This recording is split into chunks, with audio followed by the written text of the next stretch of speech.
je voudrais exprimer le réel plaisir pour moi de présider cet atelier de restitution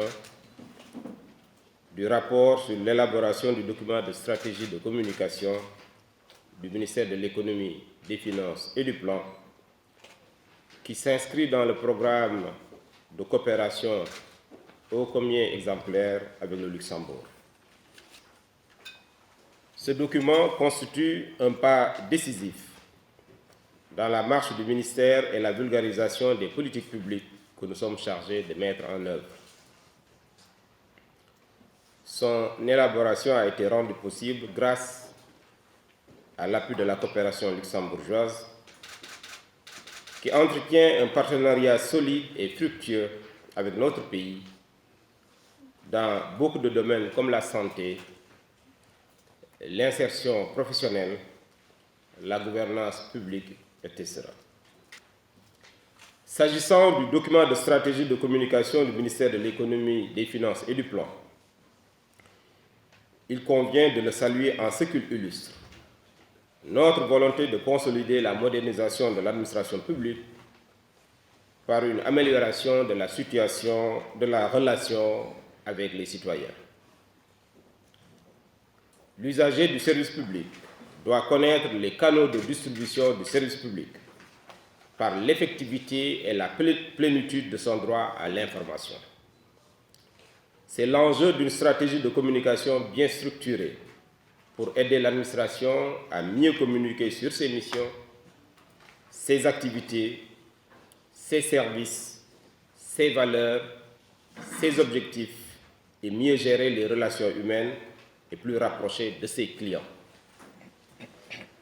Au regard du rôle axial du ministère de l'Économie, des Finances et du Plan dans la conduite des politiques publiques, une communication appropriée, juste, revêt des enjeux multiples dans un contexte de mise en œuvre du plan Sénégal émergent qui requiert l'adhésion de ses cibles. Mesdames et Messieurs, au cours du processus d'élaboration de ce document de stratégie de communication du ministère de l'Économie, des Finances et du Plan, le cabinet Lookman West Africa a consulté plusieurs agents du ministère, ainsi que des représentants de la société civile à travers une démarche inclusive. Il a montré à travers ce rapport l'importance stratégique de la fonction de communication. Des supports tels que le plan Sénégal émergent, la lettre de politique sectorielle de développement, les plans stratégiques au niveau des directions, les stratégies de communication de certaines structures et entités sous tutelle, les textes sur la réforme des finances publiques, mais aussi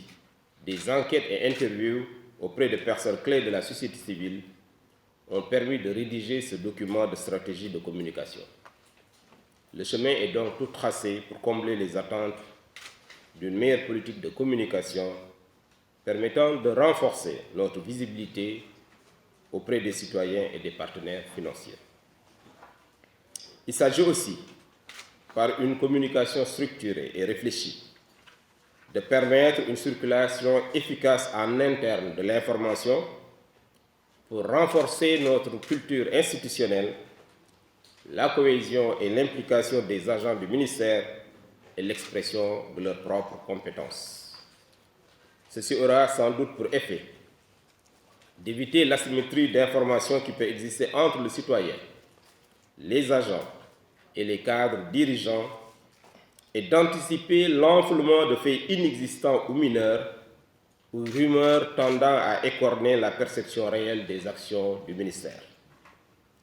À ce titre, une transparence dans l'information et sa diffusion à travers des supports de communication adaptés permettra surtout de renforcer la légitimité de l'action publique et l'adhésion de l'usager. Au demeurant, il faut ajouter que cette transparence invite à l'évaluation de l'action publique par le citoyen, l'usager, et renforce dès lors le contrôle de l'action publique et place en première place le ministère et les agents devant leurs responsabilités. Notre époque est celle où le public est assailli par un flux important d'informations diverses, avec des supports tels que les bus, les voitures, le cinéma, les rues, les médias de masse, l'Internet, véhiculant de l'information publicitaire ou non. La visibilité devient alors un problème complexe dans ce contexte de profusion de messages concurrents. Tout l'art de la communication repose alors sur la manière ingénieuse et attrayante de diffuser des messages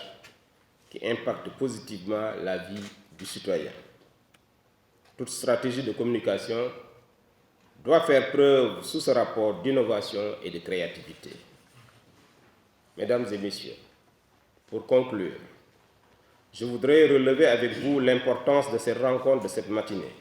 pour le devenir du ministère de l'Économie, des Finances et du Plan. Il faut bien, en conséquence, partager les défis, enjeux et méthodes identifiés dans les grands axes de ce document de stratégie.